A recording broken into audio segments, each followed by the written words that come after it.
उनको ये शायद ध्यान रखना चाहिए कि जब गरीब परिवारों के लिए प्रधानमंत्री आवास के लिए हम लोगों ने आंदोलन किया, गरीब जनता ने उनसे कहा कि आवास ले लो, 18 लाख आवास, तो क्यों नहीं लिया? क्यों उनके मंत्री ने इस बात को कह करके इस्तीफा दे दिया कि मैंने बार बार मुख्यमंत्री जी से आग्रह किया, परंतु प्रधानमंत्री आवास के नाम से उन्होंने राशि जारी नहीं की, अतः मैं इस विभाग को छोड़ता हूं। ये उसी कैबिनेट के मंत्री को इतनी चिंता है तो शराबबंदी क्यों नहीं करते? जनता की इतनी चिंता है तो शराबबंदी कर देना चाहिए। उनको अपने बात का, जब गंगा जल उठा करके इस बात को कहा था तब करना था। भाजपा ने तो को कहा भी नहीं, कभी घोषणा पत्र में नहीं कहा। वो जब गंगा जल उठाकर बोले थे तब क्यों नहीं किया? एक बार उनसे पूछना चाहिए। 18-19 महीने का समय निर्धारित किया गया नक्सलवाद को खत्म करने के लिए। 4 दशक पुरानी समस्या है।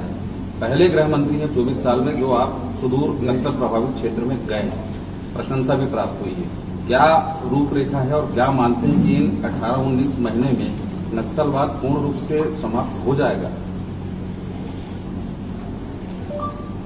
माननीय अमित शाह जी का संकल्प बड़ा है और उनके संकल्पों की सिद्धि भी हमने देखी, चाहे वो 370 का हो विषय हो या नॉर्थ ईस्ट में इंसर्जेंसी का विषय हो, ये सब हमने देखी।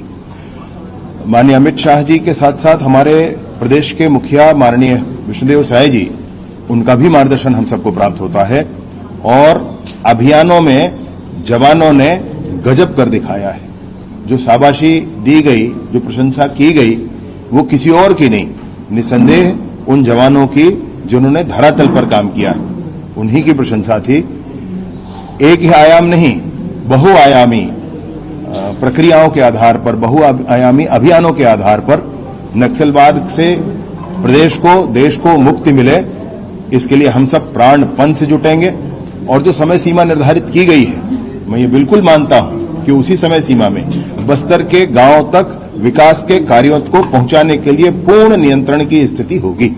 ये गन्ना केंद्रों में एथेनॉल लगाने की बात होगी, अभी एक में है, चमकते निर्देश मिले हैं कि 4 में होगा, लेकिन कांग्रेस इसी को लेकर के सवाल कर रही है कि हम अपने समय में जब बोलने जाते थे तब ध्यान नहीं देते थे, अब लगाने की बात हो रही है, तो कुछ सकता है कोई असर? हाँ, उनको ये शायद ध्यान रखना चाहिए कि जब गरीब परिवारों के लिए प्रधानमंत्री आवास के लिए हम लोगों ने आंदोलन किया, गरीब जनता ने उनसे कहा कि आवास ले लो, 18 लाख आवास, तो क्यों नहीं लिया?